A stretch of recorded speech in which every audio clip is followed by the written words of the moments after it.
Welcome back to our channel. My name is Daniela. And in today's video, we're going to be looking at the UK inflation data that's been released this morning and also preview the Bank of England meeting, which will be happening tomorrow on Thursday. But before we get into it, please like this video, comment, subscribe. And if you have any questions or suggestions, feel free to leave them in the comment section down below. So as I was saying, the UK CPI has dropped to 2%. Now, this is a significant milestone. We know it's the target set by most central banks in order to maintain a stable level of inflation. And after almost 2 years of hyperinflation, where we've seen price pressures continue to beat expectations, it is something that's quite significant. And also, considering the Bank of England was the least likely to hit 2%, the first out of most of the developed central banks or economies, is also quite significant because the UK was actually one of the worst economies when it comes to dealing with inflation. Wind back to about a year ago, and we hit above that 10% CPI threshold, higher than the US, higher than the Eurozone and most European countries. And there were real concerns of stagflation in the UK economy as it headed into a recession in the second half of 2023, but price pressures continued to rise. So it is very significant that the UK economy is the first one to hit that 2% target out of most of the developed ones out there, especially compared to, as I said, the US and its European counterparts. But digging in a little deeper into the data, we do still have some areas in the economy that are providing pressure. If we're looking at core inflation, we still seen 3.5% growth in the 12 months to May. So that essentially gives us a picture of the fact that headline inflation has dropped 2% is mostly because of that drawdown in energy prices, given the energy caps that we've seen throughout the last few months. So looking a little deeper, we do still have, as I said, those pockets of inflation, those pockets of price pressures that aren't allowing the Bank of England just yet to start cutting rates. And as I said, we'll talk about that in just a second. Let's quickly review the data. As I said, 3.5% core inflation, 12-month rise to May. Looking at the monthly figure, coming in at 0.5%, down from 0.8% in April. So significant slowing in the month of May. This was already predicted by the governor of the Bank of England, Andrew Bailey. He was saying that inflation was going to drop significantly in April and May, and that has exactly happened. But as I said, there are still some areas of concern. Now, prior to the data last week, we actually saw the labour market coming out, the labour market data for the UK. Wages continue to increase, both including and excluding bonuses, and therefore adding pressure to the UK economy, adding inflationary pressure. And this is where I'm saying that despite the headline figure and the key takeaway from this CPI release is that headline CPI has dropped to 2%, which is that very expected target. As I said, there are still areas in the economy where there are price pressures. The services sector, for one, has been very stubborn, and that's where we're seeing a lot of those wage pressures. So something to look out for, of course. And also, as I was saying, how does this factor into the Bank of England? Just because we've hit 2% in May doesn't necessarily mean that we're in a deflationary environment. We're more in a disinflation process, which essentially means that the rate of inflation is dropping, but we're not seeing prices drop from one month to the other. We still have positive price increases. And after 2 years of hyperinflation or very, very strong inflation, just coming back to 2% isn't enough. And markets know that it isn't enough. And that's why we haven't really seen a very strong reaction in markets this morning. Of course, we've got the Bank of England meeting tomorrow. A lot of focus is on that. But ultimately, we don't expect to see a rate cut from the BOE tomorrow. The market just isn't primed and ready yet. And even though, as I said, we have seen this CPI data coming in line with expectations, wages continue to remain a key focal point. And as I said, they did come in higher than expected for the April reading that came out last week. So no change expected for the Bank of England, roughly around 90% priced in that this will happen. So pretty much a done deal. And a lot of focus is going to be around the messaging from Andrew Bailey and his team. I think also given the CPI has come out today, just the day before the meeting, and also the fact that the Bank of England has kind of been in a blackout period since Rishi Sunak announced that snap election. We haven't really had much commentary in the last few weeks that gives us an indication as to how MPC members are feeling. So we will have to wait until after the meeting to see how this latest data factors in both wages and CPI.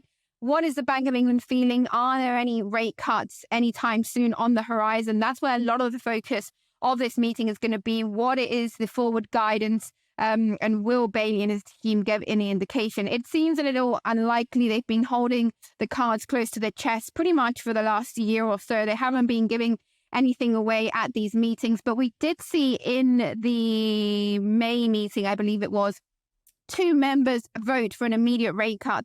One of them was expected, which is Swati Dhingra. She is a long-term dovish voter, but Dave Ramsden's vote to cut 25 basis points was not expected, and that gave a little bit of a dovish inclination to the meeting. Now we'll need to see what happens at this meeting. If we see another 7-2 split and everything stays the same with the messaging, I don't really see that much of a reaction in markets. If, however, we do see that vote split change, whether it is suddenly 6-3, so we see another member voting for 25 basis points, or we see potentially Dave Ramsden coming back on his vote from last meeting and voting 8-1, so just Swati Dhingra for a rate cut, that will likely have implication. As I said, a lot of the focus is on the vote split and the forward guidance, because we know nothing really is going to happen just yet. We want to know, when is it going to start to happen? When are we going to see those rate cuts happening? So far, no expectations for the next few months. I think markets are pricing in a rate cut between September and November. I think chances in August stand at around 30%. So we could see that change after the meeting on Thursday if we do get a little bit more of a dovish inclination from the Bank of England, whether that be from the messaging from Governor Bailey, whether it's from the vote splits, or simply just the comments about inflation and how it's come back to that target, and that allows the central bank to start considering to start cutting rates. So that is more or less what to expect from the meeting. Let's jump onto the charts now to see how UK assets have been performing.